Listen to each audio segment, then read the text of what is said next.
On today's show, Harrison Bader is afraid that Aaron Judge will leave the Yankees, and you should be afraid of that too. Aaron Boone spoke to Michael Kay on his radio show. We have some quotes, and Game 4 of the World Series happened last night. There wasn't a lot of hitting happening on the Phillies side of things. We'll talk about that and more next on Locked On Yankees.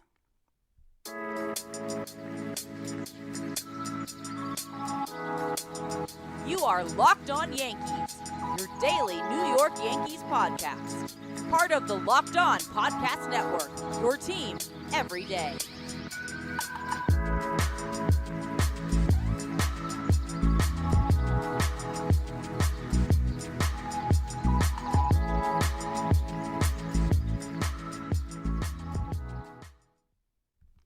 Happy Thursday, Yankee fans. Welcome to Locked On Yankees, which is part of the Locked On Podcast Network, your team every day. I'm your host, Stacey Gotsoulias. I'm a lapsed baseball writer turned podcast host, and I'd like to thank you for making Locked On Yankees your first listen every day. We're free and available on all platforms, including Apple, Odyssey, Spotify, and Stitcher.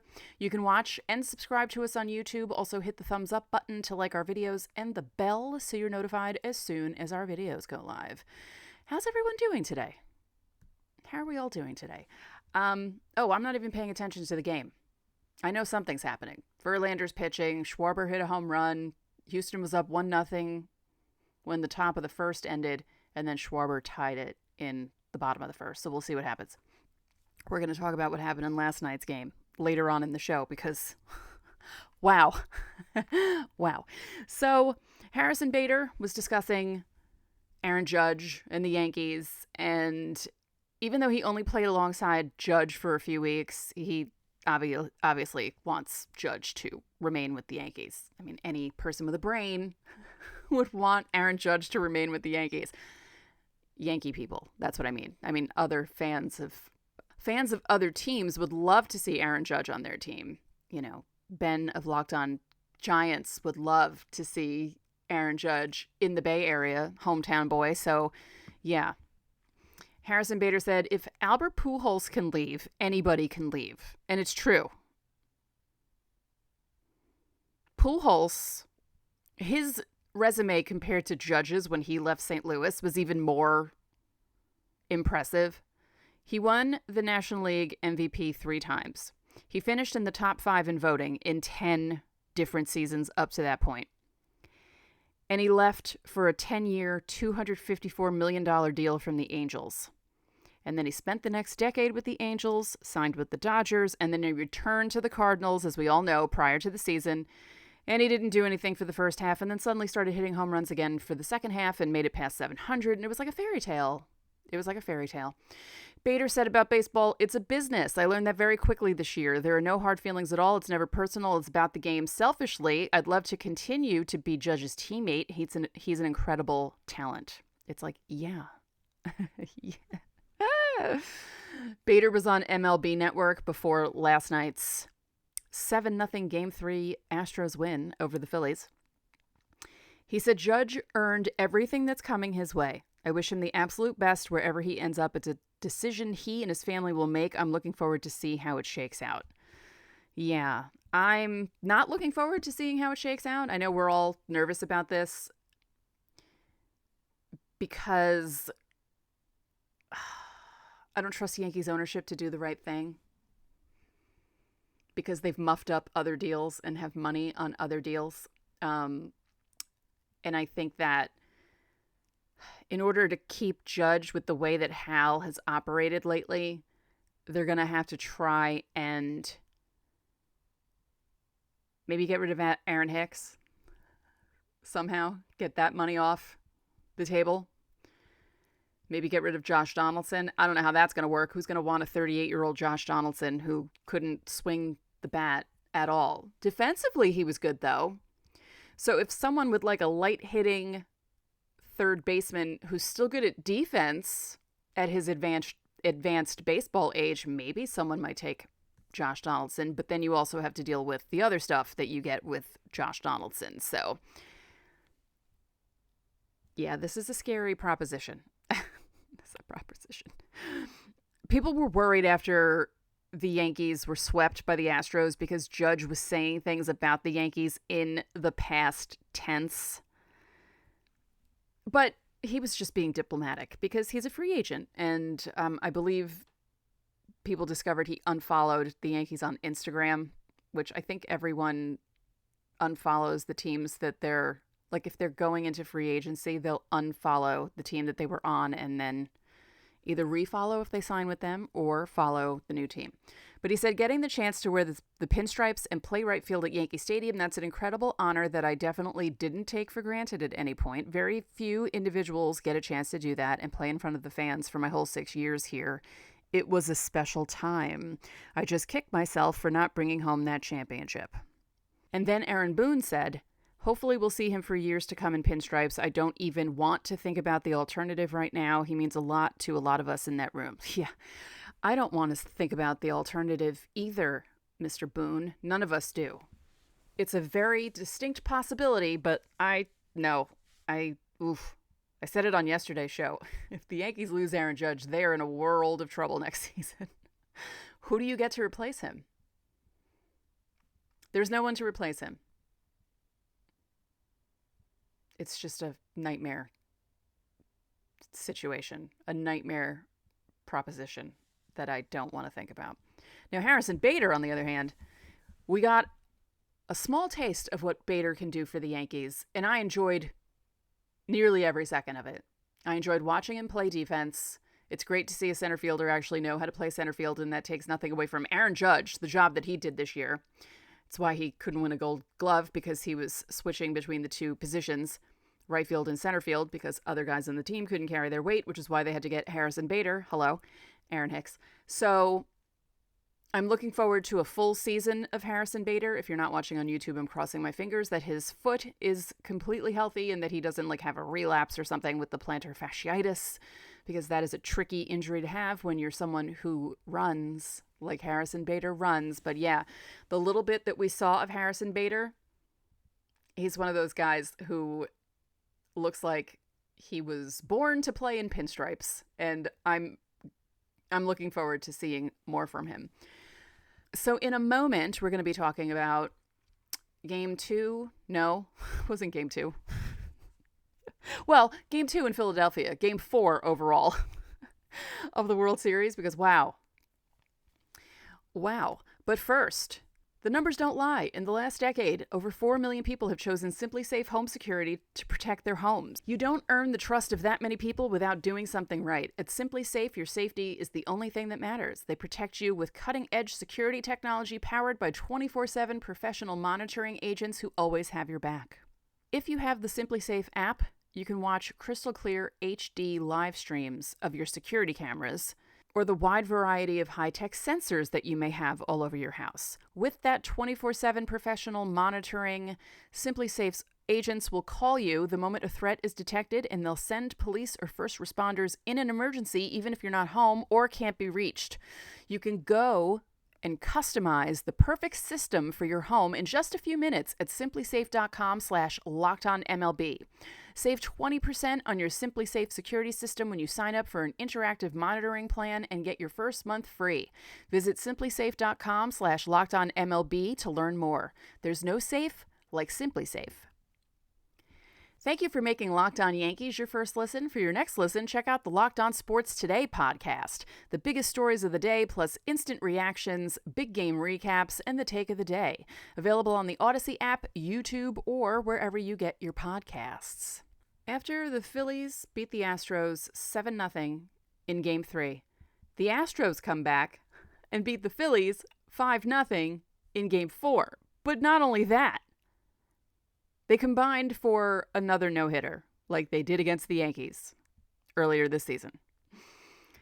A combination of Christian Javier, who pitched 6 innings of no-hit ball with 9 strikeouts and 2 walks. Then you had Abreu come in, Montero came in, and Presley came in. They each pitched 1 inning apiece.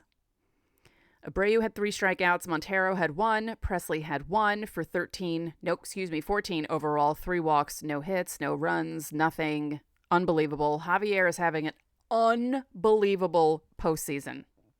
Unbelievable. Aaron Nola gave up 3 runs. Alvarado gave up 2 runs for the 5. And the rest of the Phillies pitchers shut them down. Bilotti didn't give up a hit in 1 inning. D-Rob didn't give up a hit in 1 inning. Eflin and Brad Hand came in, gave up 1 hit in his 1 inning of work. Yeah, Javier's unbelievable. He had quite a performance, and he's doing unbelievably well. His ERA is 0.71. On the flip side, Aaron Nola and Zach Wheeler are not having a good time right now against Houston. Aaron Nola's ERA is up to 4.91. Now, I guess the good thing is, not good that he gave up 3 runs on 7 hits in only 4 innings. But at least he didn't walk anyone. There's a positive. He struck out 4.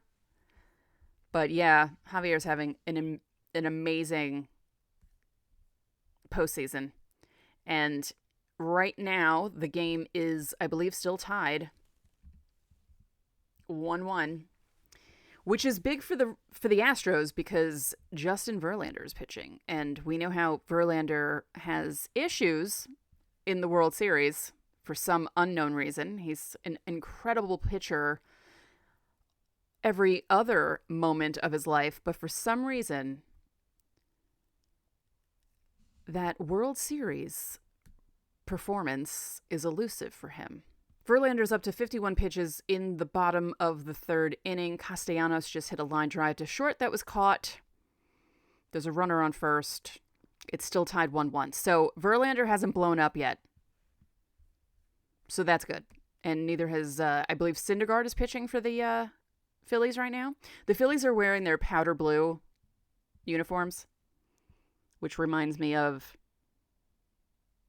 the old-time Phillies teams that I remember from when I was a kid. I really think that more teams should wear those types of uniforms if they can do throwbacks. I know it's funny that the Yankees can't really do throwbacks. I mean, I guess they can make them baggier and make them look like old-timey uniforms, but they haven't really changed in how many years.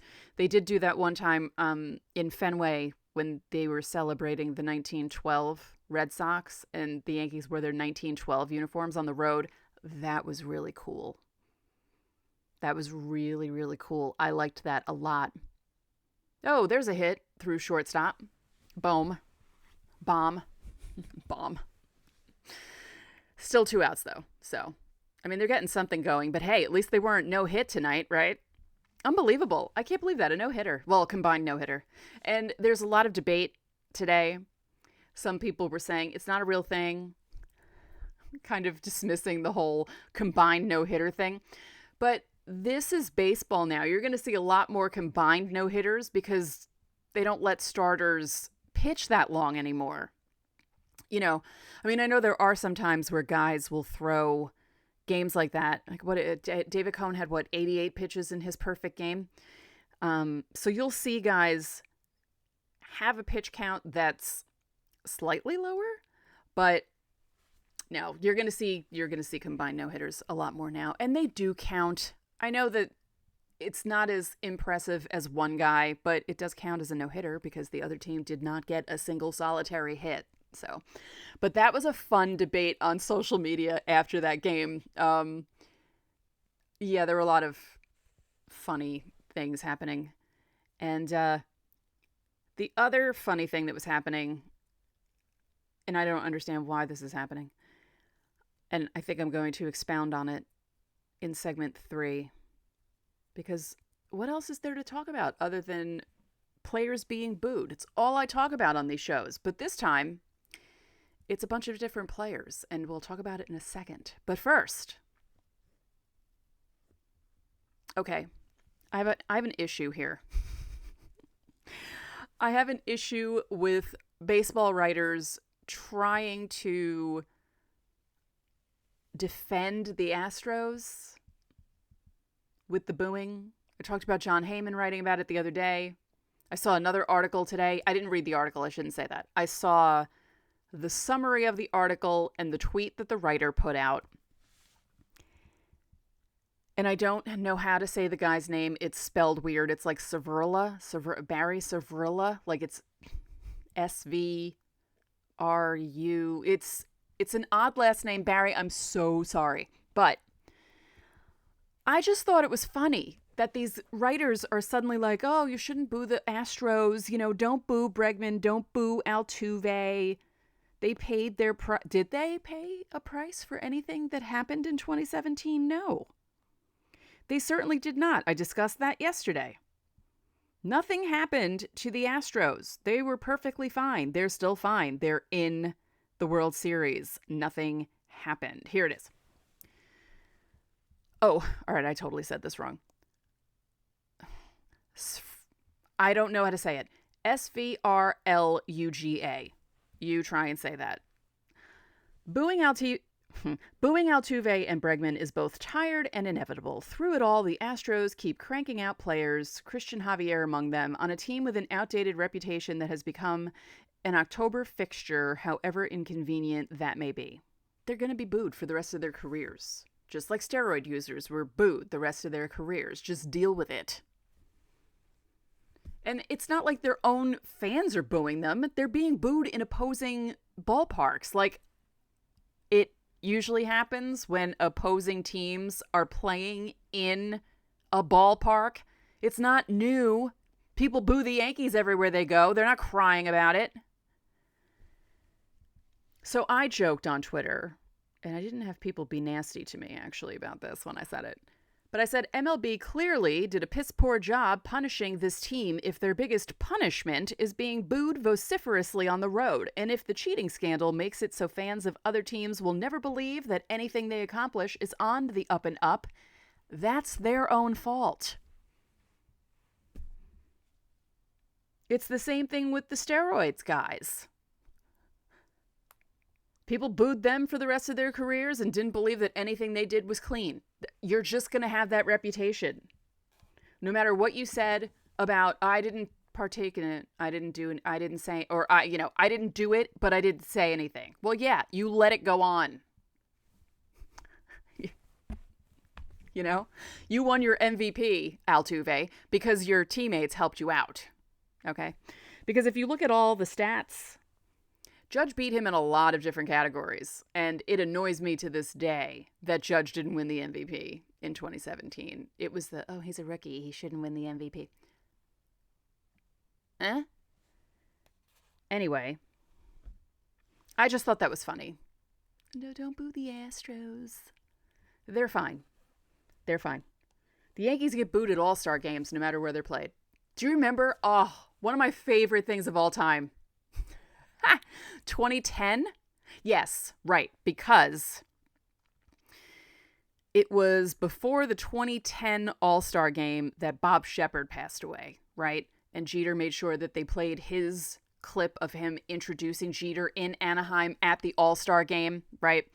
And they were introducing all the Yankees because there were a bunch of Yankees on the team in 2010, and they were booing A-Rod.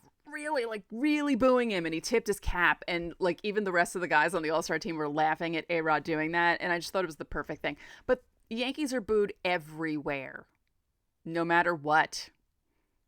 No matter what. Yankees haven't won a World Series in 13 years. They can't get past the ALCS.